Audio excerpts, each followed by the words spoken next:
தமிழ் மாநில காங்கிரசிலிருந்து விலகியிருக்கும் அதிருப்தியாளர்கள் அந்த கட்சியின் மூத்த தலைவர் பீட்டர் அல்போன்ஸுடன் ஆலோசனையில் ஈடுபட்டு வருகின்றனர். சென்னை அண்ணா நகரில் உள்ள அவரது அலுவலகத்தில் இந்த ஆலோசனைக் கூட்டம் நடைபெறுகிறது.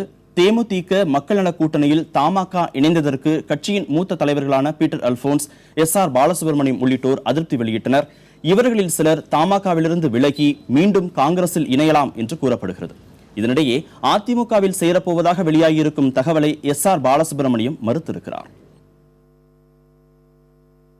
எந்த நிர்பந்தத்தில் அந்த முடிவினை தலைவர் அவர்கள் எடுத்தார்கள் என்று எங்களுக்கு தெரியவில்லை.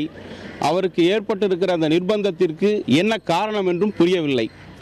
ஒரு 10 ஆண்டு காலம் மத்தியிலே ஆட்சியிலே மத்திய அமைச்சராக இருந்த திறமையான, நேர்மையான, எளிமையான ஒரு தலைவர் என்று எல்லோராலும் போற்றப்பட்டவர் தமிழகத்திலே ஒரு மாற்றத்தை உருவாக்குவார் என்று நம்பித்தான் 45 லட்சம் உறுப்பினர்கள் சேர்ந்தார்கள்.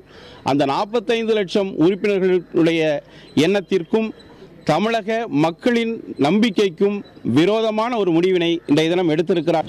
தலைவர் வாசன் அவர்களுக்கு என்ன நிர்பந்தமோ தெரியவில்லை.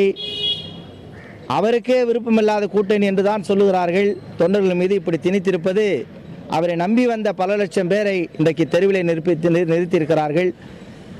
சட்டமன்ற தேர்தலுக்கு பின்னால் அந்த கட்சி எப்படி நடைபெறும் என்று தெரியவில்லை.